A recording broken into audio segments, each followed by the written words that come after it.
Hi everyone. We just had a live stream number 37 if you want to go take a look. And we had a great discussion about Lori Vallow and cluster B personalities and Meghan Markle. So I wanted to put it out there so all of you can view this now. So that's what this video is going to be. And yeah, before we begin, here's the intro. Welcome to Revealing the Narc. Join me as I highlight narcissistic traits in celebrities and public figures. Everything here is in my opinion and not professional advice. If you enjoy the analysis, please like and subscribe. So what I'm going to do just for fun, I'm going to have this video playing in the background. And so this is a compilation I did of Lori Vallow. And if any of you have seen my most recent video, I talked about Lori. And, I've told you all I'm not a therapist, right? I've just been around a lot of narcissists. I've been around them as a child, and I've married them. And yeah, so I've run through the whole gamut of what narcissists can be like. So, um, I was watching Dateline, and there were two things that were said in the Dateline on Friday that immediately reminded me of Meghan. So I've told you all that I believe that Meghan is a malignant narcissist, and I say this because she behaves so much like my malignant narcissist stepmom. Lori, however, is criminal, right? Like she is beyond um, what Meghan has done. Okay, so the there's something called the cluster B personalities, and again, I'm not a therapist, but all of the things that we talk about psychopaths, sociopaths, and narcissists, they all fall under this cluster B personality types. So their behaviors could be the same.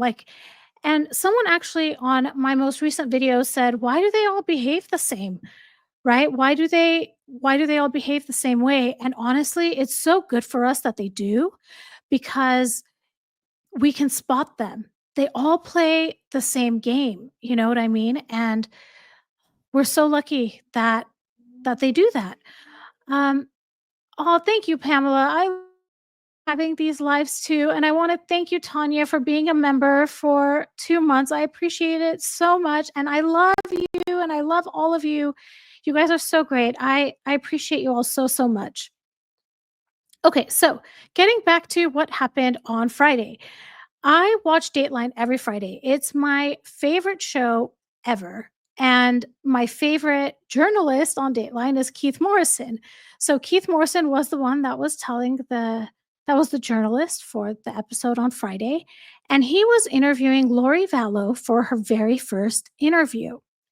So Lori has been convicted of, and again, I may be well, I'm pretty sure. Okay, so she's been convicted of unaliving her children, and she's going to be in prison. She got a life sentence for this. I went a little bit into the crime about what happened in the crime in my video that I posted yesterday, but to put it in a nutshell, she was married to a man named Charles Vallow, and Lori, before marrying Charles, she had a daughter named Tylee. When she married Charles, they adopted his nephew, I think, or his niece's son, I think, whose name is JJ. And JJ, I believe, was autistic. So they were that nuclear family, Lori, Charles, and the two kids. So somehow, Lori, they were from a Mormon family, I believe, and somehow Lori got really interested in these doomsday prophecies. She started following this one author whose name is Chad Daybell. Chad Daybell was married to a woman named Tammy. And apparently, we find out that in their belief system that they and I think this is what was said. So excuse me if I'm paraphrasing, but that if they got divorced, if Lori got divorced and if Chad got divorced, that they wouldn't be considered divine beings anymore. And the two of them together, when they met each other, really believed that they were divine beings. Um, really, really, if it had continued without any unaliving happening, it could have turned into a cult. Perhaps it already was one. I don't know. Um, yeah, totally, totally cray cray. Absolutely. Yep, she has no regret. Yeah, we want to run away from her. Yep, she had no emotion. And she actually would repeatedly talk about how her children are in heaven. She has no remorse. I mean, look at her face. Smiling, laughing, her behavior in court is unbelievable. Okay, getting back to what happened. So, Lori and Chad, and I don't know exactly how it happened, but both of their spouses end up being homicide victims. So you can imagine what happened there. And then the two of them got married. Chad and Lori got married. And, there were questions about where are the children. And eventually Lori got arrested first, and all of this evidence came out. They found the children, unfortunately, they had passed away. So Susan says all of her exes died mysteriously along with her hubby's wife. Exactly. Love you too, Coral Sand. Thank you. Thank you. Okay. So, where was I? Okay. So, getting back to this interview on Dateline. During the interview, one of the first things Keith asks her is, you're married to Chad Daybell. Are you upset when people continue to call you Lori Vallow and not Lori Daybell? And she responded something along the lines of, no, it doesn't bother me, but I'm Lori Daybell. I'm married to um, Chad Daybell. And immediately it reminded me of the conversation Megan had in the in With Love Megan that we just saw, right? When she really quickly reminded Mindy Kaling that her last name is Sussex, right? Oh, I know, Pamela. Absolutely. Yeah, it's so sad. Her Dateline interview was disgraceful. Yeah, absolutely. Absolutely, completely agree with you, the Queen's Guard. So that was the first parallel I drew. The second parallel I drew is that now Lori has a new trial coming up. The preliminary hearing, I think it's called, is on March 18th, so a week from today, and the trial starts on March 31st. And guess what? She is representing herself.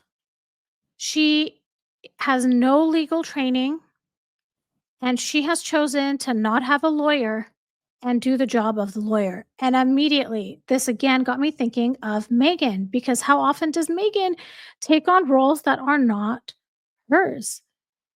Through the Looking Glass is asking, did this happen in Florida? Asking because of the rock front yard. I believe most of it happened in Idaho. Like, Chad lived in Idaho. I think Lori lived in Arizona, and then they moved to Idaho. And when they got married on the island of Kauai in Hawaii. So if anyone um, knows any different, please go ahead and drop that in the chat. Oh, thank you, Lizzie. Liz is reminding everyone to please hit the like button. Thank you so much. Yeah, she thinks she is so smart. And who else thinks that they are so smart? Who else, right? So, this is why I started thinking about Meghan. And what I wanted to do is list off a couple of characteristics that are that are that happen a lot with narcissists, and I'm wondering If you can give me examples that you might have seen seen this happen. Give me 1 second for me to get those questions ready to go.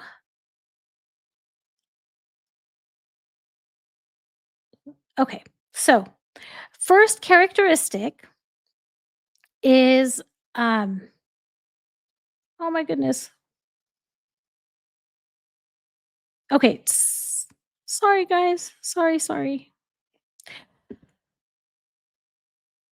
I thought I prepped it and now I don't have it prepped. Okay, here we go. So, let's talk about how both of them, Lori and Megan, take on roles that they are completely unqualified for. And I'm wondering if you guys can add to this. Can you think of examples if you know the Lori Vallow case, other times that Lori may have done this? And if for Megan, if you can think of other times that she has taken on roles that she is literally not prepared for, educated for, or, ready or prepared to do, right?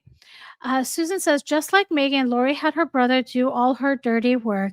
Never does the dirty work. Exactly. Yes.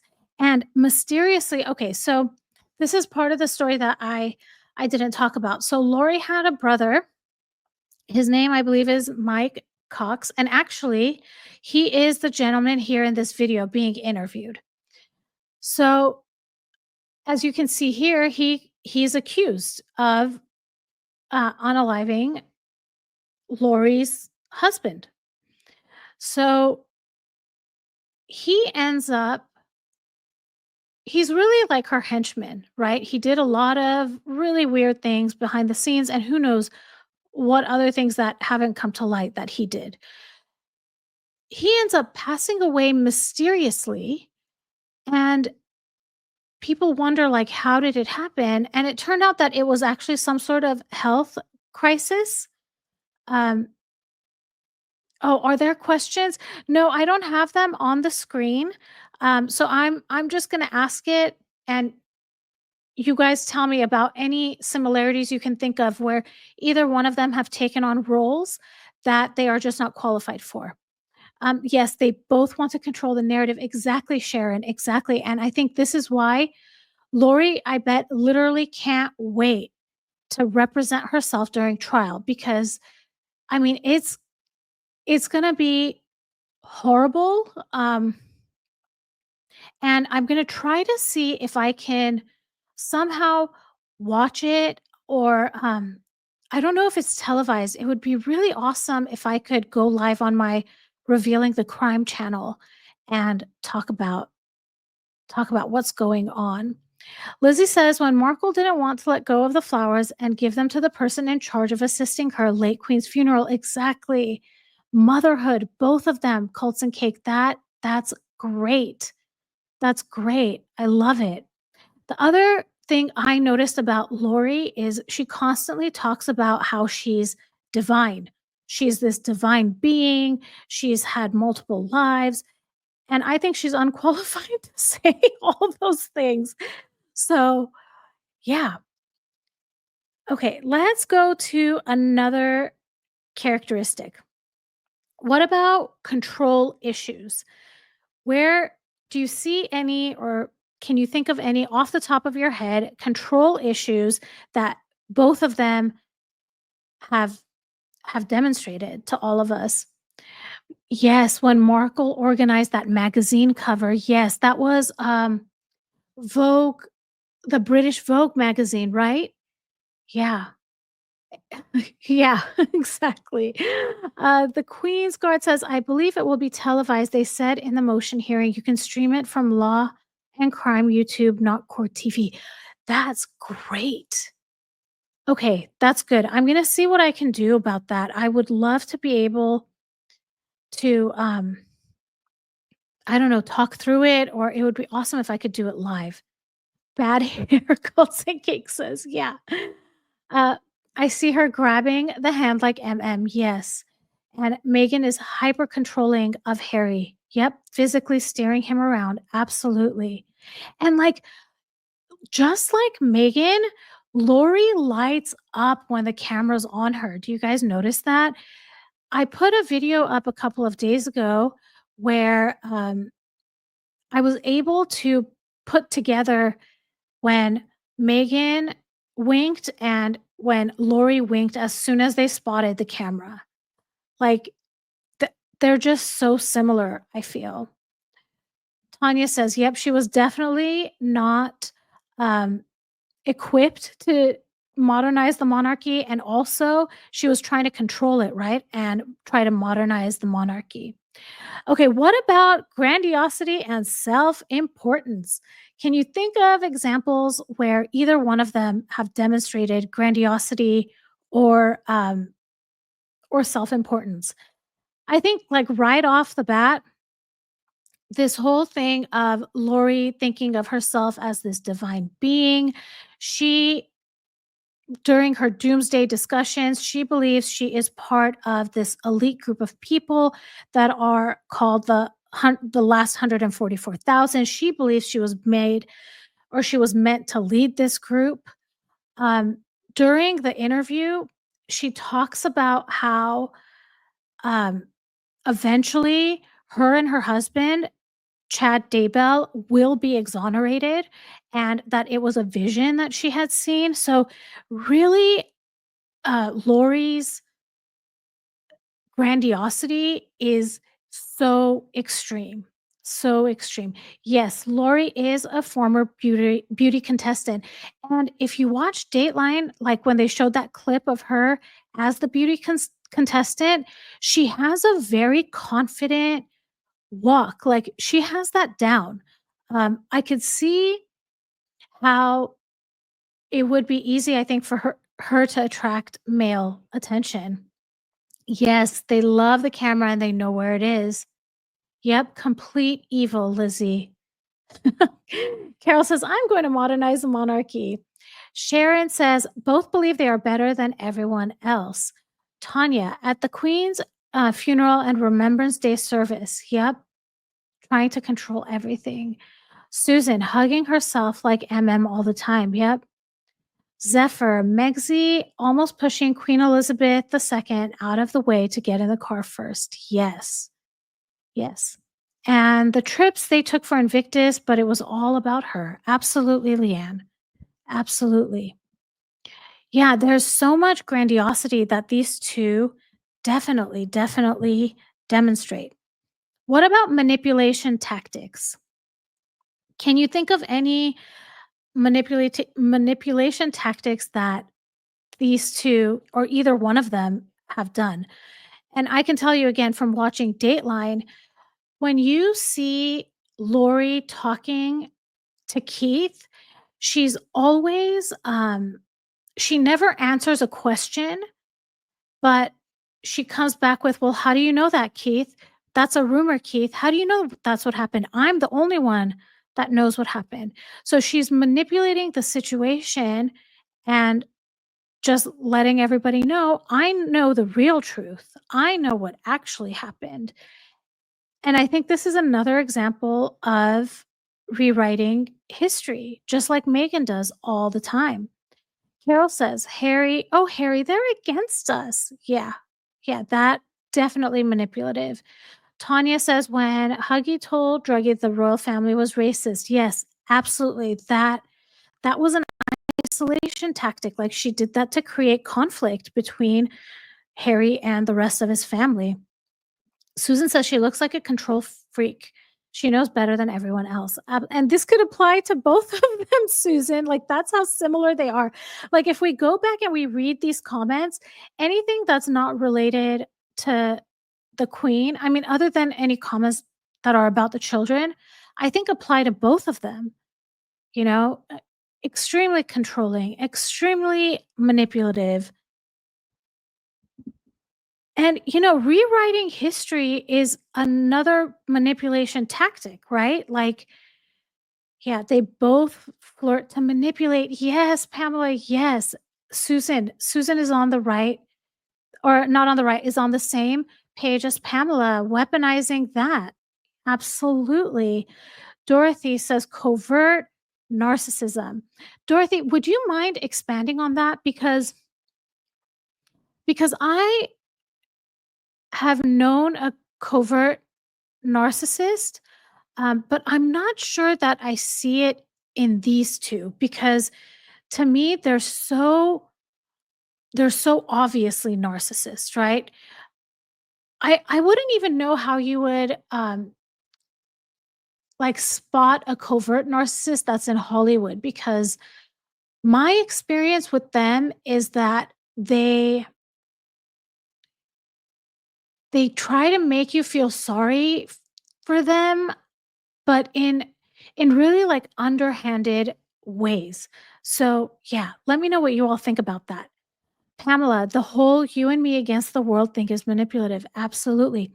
Sonia, yes, they both took kids away from families. Yes, that's amazing.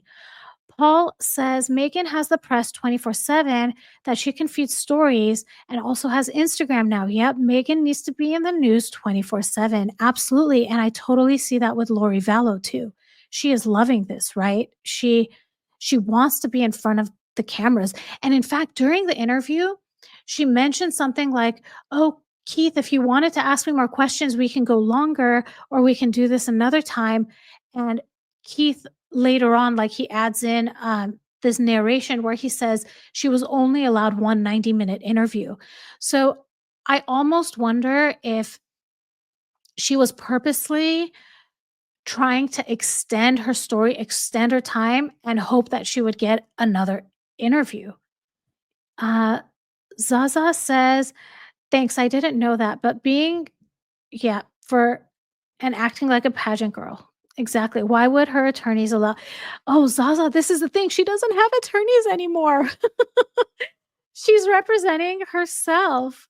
She is.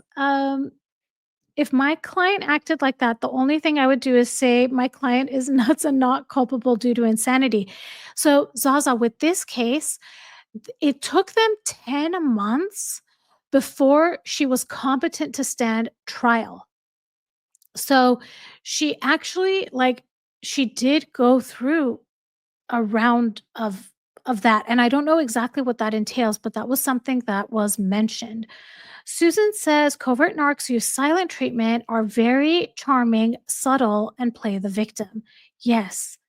Yes, I this completely applies to the covert narcs that I've seen.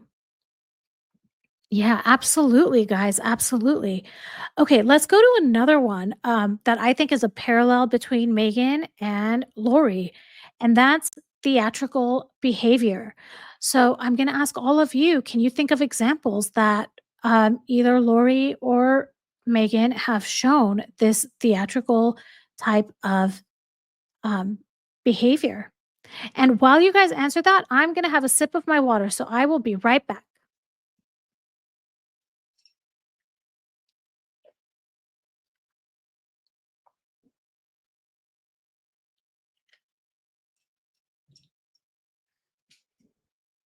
Okay, let's see.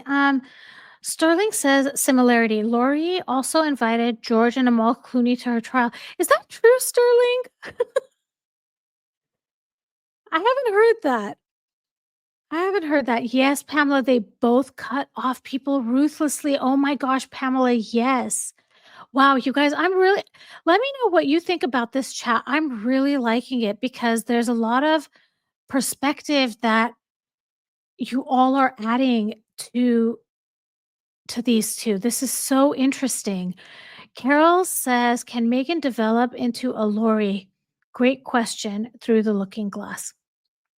I mean, I don't know. I really don't know the answer to that question. We don't know what happens behind closed doors. And the this is what I was saying in the beginning of this live stream that these types of people that are in the cluster B family, they behave so similarly to each other, but and look at how many we've encountered. Not many of them become violent, right? So just I mean, I don't know. I don't know. Tanya says the theatrics would be at the LA Fire, the Grief Grifting Tour, and the Billie Eilish t shirt video. Yes, yes, yes.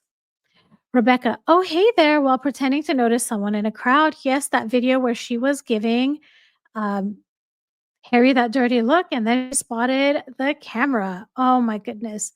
Oh, Zaza, thank you. Thank you so much. I appreciate it. Meghan accused royal family on Oprah, Carol says. Yep.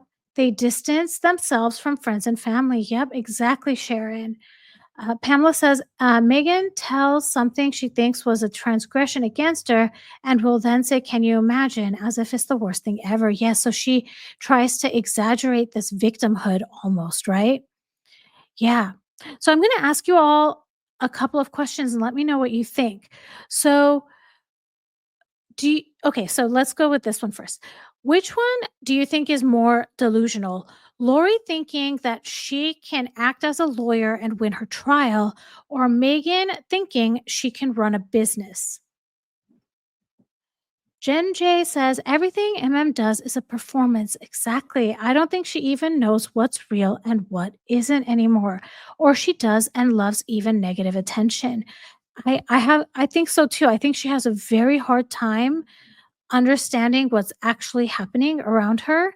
Um, and you guys, I'm gonna say something and I may get a lot of pushback on this. Um, but I really believe what I'm about to say. I don't believe it when people say, "Oh, this is my truth."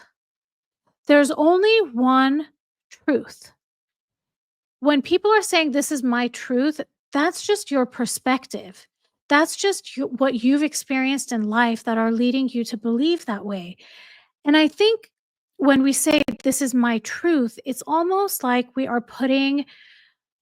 we're taking away from the fact that our experiences are shaping our perspective, right? Like I I've mentioned before I'm not a therapist, right? And I'm not qualified at all to do that because I've experienced so many narcissists and I've been hurt by so many of them, I feel like I see it everywhere.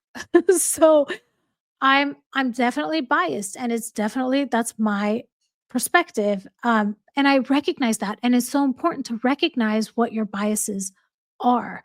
Yeah, Pamela, they are equally delusional. Absolutely. I'm going to play the video again. Disco says traits. They both employ manifesting instead of learning actual skills. Jody Arias did this also. Yeah, Jody's another one that gets grouped, right? Um, with Lori and with Megan. We have also, why am I blank? Casey Anthony, Amber Heard. Amber Heard, I don't know much about, but um, I think it's really interesting to study these people because you can see the similarity between all of them, even though all of them are different walks of life, different experiences, and yet the behaviors are consistent. Yeah, they're both equally delulu. Absolutely. Princess Goose says, has the judge said that Lori can be her own attorney? Many times the judge forces them to have an attorney. As far as I know, yes. And I was talking to someone. So of course this is hearsay, right? I haven't verified it, but apparently Lori asked the judge if she's going to be wearing her handcuffs and the shackles around her ankles because she wants to be able to get up and walk around when she's talking to people. And the judge told her, "You are going to be sitting in your seat the whole time." So I think it's already been approved that she would be her own attorney. Pamela says the consequences are coming for Lori more quickly than MM. Absolutely. Okay, Carol, exactly. I hate that saying about my truth. The truth is about facts. Exactly. Something is either true or it isn't. There's only one version of the truth. That's what makes it the truth. And at the same time, I really appreciate other people's perspectives, right? That's important too, understanding where people are coming from. Hi, baby grandma. Welcome. Oh, thank you, Zaza. Zaza says your perspective is excellent as usual. Oh my gosh, living with narcs makes you a PhD. I'm telling you. I'm telling you. Jen J says Megan thinking she can run a business. Oh, that's more delusional than Lori.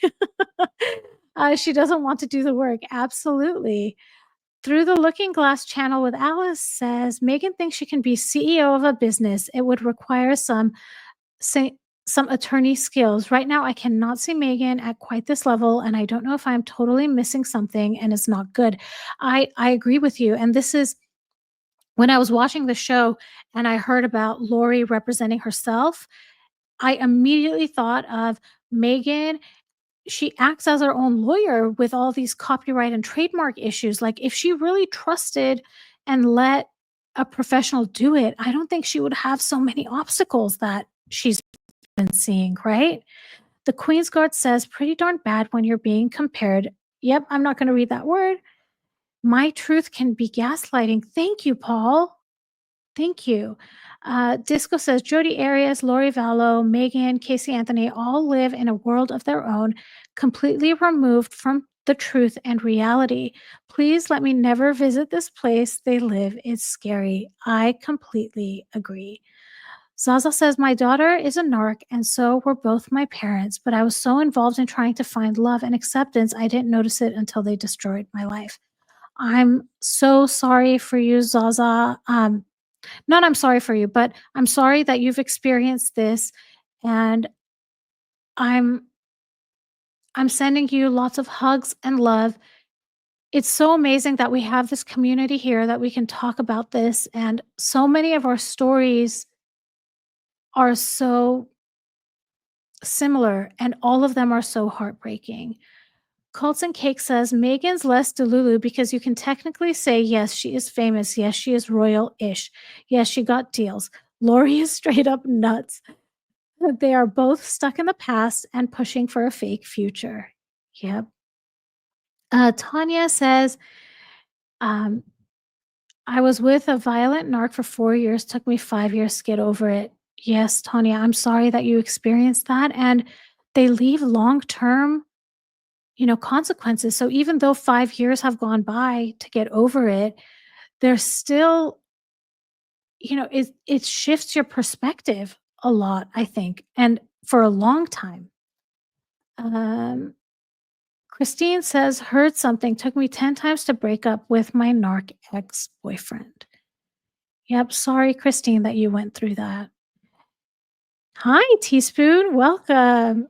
Okay. So Susan says it's magical thinking and dissociative reality. And Jen says Lori thinks a miracle will save her. Yeah, she does. She really does. I mean, she was saying that she saw a vision where she was exonerated and her husband Chad was exonerated and they were walking around free. Yeah. All right, guys. So I kind of want to switch gears now and let's get into some funny stuff, right? Let's ask some hypothetical and funny questions. So let me get that going. Okay, so just as a reminder, I had some people asking. I do have a second channel. I haven't been able to post on it as much as I want to, but I'm going to try. So the video I made about Lori Vallow, I also cross-posted it on my other channel called Revealing the Crime. Feel free to go subscribe if that kind of content was interesting to you. I'm going to try to do a lot more videos there, and it would be really awesome since I already know that um, sorry, I lost my train of thought. Since we already know that it could be televised, it would be awesome if I could somehow stream it if it's allowed. That would be so cool. But I think I need 1,000 subscribers in order to do a live. So I may not be able to do it there, but we'll see. We'll see what happens. Lizzie says, consistent. Something Markle is not. When things don't go her way, instead of taking accountability, she wants to rebrand. She reminds me of that player when is about to lose and resets the button. Oh my gosh, didn't you hate that as a child? The kids that would do that. Oh, so awful. So there it is, guys. Let me know what your thoughts are. Please drop that in the comments. If you want to see some hypothetical questions I asked and the hilarious responses that we got, go ahead and check out live stream number 37. We had such a good time. The hypothetical questions I asked were related to what would happen if Meghan Markle were to represent Lori Vallow in court, and we just had so much fun with it. So I want to thank you all so much for listening. If this was interesting to you, please like and subscribe. Hit that notification bell so you will know every time I drop a new video. I want to thank you all so much for listening, and I will talk to you all soon. Bye, everybody.